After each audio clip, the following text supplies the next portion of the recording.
കേന്ദ്രീകരിച്ചുകൊണ്ട് വയോജന സൗഹൃദ പഞ്ചായത്തുകൾ അല്ലെങ്കിൽ നിറം എന്ന് പറയുന്നൊരു സംസ്കാരം എങ്ങനെയാണ് നമ്മളിൻ്റെ പഞ്ചായത്തുകളിലേക്ക് എത്തിക്കുക എന്നുള്ളതിന് മനസ്സിലാക്കാൻ വേണ്ടി ഒരു വർക്ക്ഷോപ്പ് പോലെ അതിനകത്ത് യുക്തിയെ നമ്മൾ പ്രത്യേകം ചെയ്യേണ്ട പ്രധാനപ്പെട്ട കാര്യങ്ങളെക്കുറിച്ചൊക്കെ നമ്മൾ അവിടെ ഒരു ചർച്ച നടത്തും. ഇങ്ങനെ നടത്തിയ ചില പഞ്ചായത്തുകളിൽ നിന്ന് പ്രതിനിധികളുടെ എത്തും, അവരതിനെക്കുറിച്ച് സംസാരിക്കും. ബാക്കിയുള്ള പഞ്ചായത്തുകളോടൊപ്പം ചേർന്ന് നമുക്കും അങ്ങനെയുള്ള ആക്ടിവിറ്റീസ് ചെയ്യാനൊരു വലിയ സാധ്യത നമുക്ക് തുറന്നു കിട്ടുകയാണ്. അപ്പോൾ വളരെ ക്രിയാത്മകമായ ചില പ്രവർത്തനങ്ങളാണ് നമ്മൾ ഈ കോൺക്ലേവിലൂടെ പ്രത്യേകം ഉദ്ദേശിക്കുന്നത്. യൂത്രിയുടെ ആരംഭകാലം തൊട്ട് യൂത്രിയുടെ മീറ്റിംഗ് പങ്കെടുത്ത അദ്ദേഹമാണ് സോമൻ സാർ.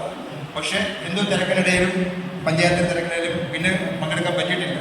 അന്ന് കോട്ടയം ഈസ്റ്റിൻ്റെ മെയിൻ സിസ്റ്റമായിട്ട് അദ്ദേഹം മീറ്റിംഗിൽ പങ്കെടുത്ത കാര്യം അദ്ദേഹം ചെന്ന് പറഞ്ഞു. നമുക്ക് അറേഞ്ച് ചെയ്യാം. അദ്ദേഹത്തിൻ്റെ പ്രവർത്തനങ്ങൾക്ക് നമുക്ക് തീർച്ചയായിട്ടും കൈത്താങ്ങൽ നൽകേണ്ടതുണ്ട്. അതിനായിട്ടാണ് നമ്മുടെ ഈ ഇന്നത്തെ മീറ്റിങ്ങിന് ഒരു അജണ്ട അതാണ്.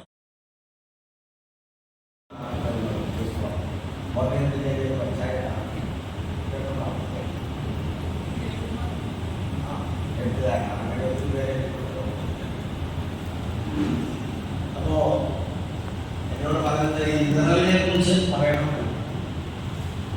എരിക്കുളം പഞ്ചായത്തിലെ വയോജനങ്ങളെ മുഴുവൻ വയോജനങ്ങളെയും പ്രതിനിധാനം ചെയ്യുന്ന ഒരു സംഘടനയാണ് നിറവ് ആക്ട് 60+. എൻ്റെ പേര് പറയാം, 60 വയസ്സിൽ കൂടുതലുള്ളതാണ്. നിറവെന്നാണ് സംഘടനയുടെ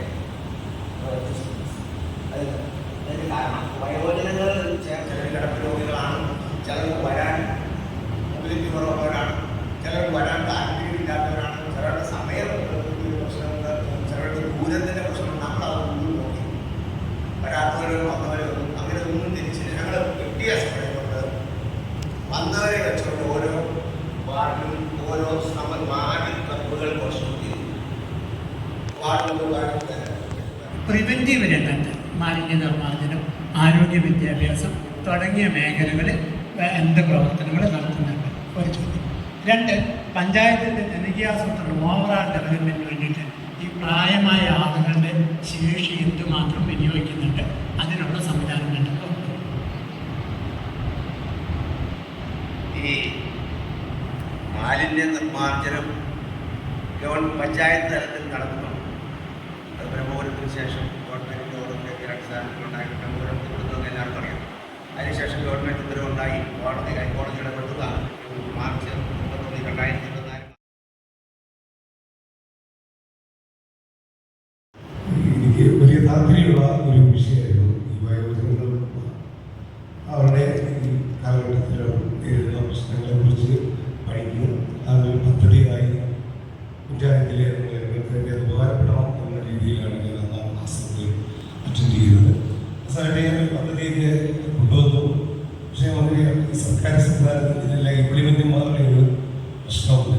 ഈ പറഞ്ഞ പാലിയേറ്റീവും ഇവർക്ക് വീടുകളിൽ ചെന്നുള്ള പരിസരണമൊക്കെ നോക്കുമ്പോഴത്തേക്കും അവിടെ ഡോക്ടറെ പ്രത്യേകിച്ച് ആര് വരുന്നോ ആര് ചെറുന്നോ ഒന്നുമില്ല. അതുകൊണ്ട് എല്ലാവരും സജീവമായി പങ്കെടുത്തു.